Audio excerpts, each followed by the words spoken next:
মার্কিন যুক্তরাষ্ট্রের president Donald Trump অবশেষে রাশিয়ার প্রেসিডেন্ট ভ্লাদিমির পুতিন এবং ইউক্রেনের প্রেসিডেন্ট ভলোদিমির জেলেনস্কির সঙ্গে আলোচনা করেছেন, যাতে রাশিয়া ইউক্রেন যুদ্ধের অবসান ঘটানো যায়। ট্রাম্প তার social media platform truth social এক পোস্টে জানিয়েছেন যে তিনি দুই নেতার সঙ্গে আলোচনা করেছেন এবং তারা উভয়ই যুদ্ধের অবসান চেয়ে আলোচনা শুরু করতে প্রস্তুত। ট্রাম্প তার পোস্টে উল্লেখ করেছেন যে তিনি এবং পুতিন একাধিক বিষয়ে আলোচনা করেছেন, যেমন ইউক্রেন, মধ্যপ্রাচ্য, শক্তির সংকট, কৃত্রিম বুদ্ধিমত্তা এবং মার্কিন ডলারের শক্তি। পুতিন ট্রাম্পের প্রস্তাবে সম্মতি জানিয়েছেন এবং তারা উভয়ই একে অপরের দেশে পরিদর্শনের পরিকল্পনা করেছেন। ট্রাম্প উল্লেখ করেছেন যে তাদের মূল লক্ষ্য হল রাশিয়া ইউক্রেন যুদ্ধের ফলে যে লাখ লাখ মানুষ মারা যাচ্ছে সেই যুদ্ধের অবসান ঘটানো। পুতিনের সঙ্গে তার আলোচনা শেষে ট্রাম্প ইউক্রেনের প্রেসিডেন্ট ভলোদিমির জেলেনস্কির সাথে কথা বলেছেন। ট্রাম্প জানিয়েছেন জেলেনস্কির সঙ্গে তার আলোচনা খুবই ইতিবাচক ছিল।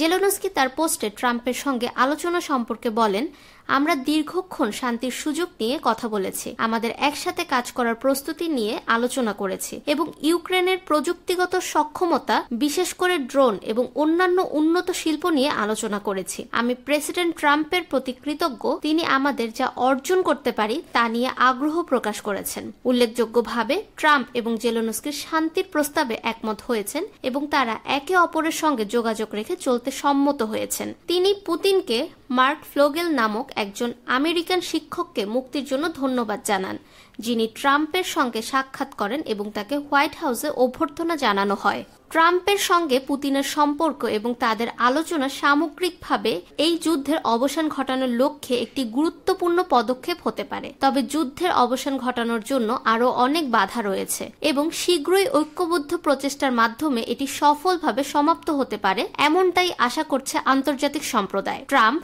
পুতিন এবং জেলেনস্কির সঙ্গে আলোচনার বিষয়টি আন্তর্জাতিক রাজনীতিতে নতুন দিগন্তের সূচনা হতে পারে। এটি স্পষ্ট করে যে বিশ্ব নেতারা একে অপরের সাথে সমন্বয় করে শান্তির পথে অগ্রসর হতে চাইছেন। বিশেষ করে ইউক্রেন এবং রাশিয়ার মধ্যে তীব্র সংঘর্ষের পরে ট্রাম্পের এই পদক্ষেপটি বিশ্ববাসীকে আশাবাদী করে তুলেছে যে আগামী দিনে শান্তির আলো দেখা যেতে পারে। ফাহমিদা বিনতে আনোয়ার, নিরপেক্ষ নিউজ ডেস্ক, ঢাকা।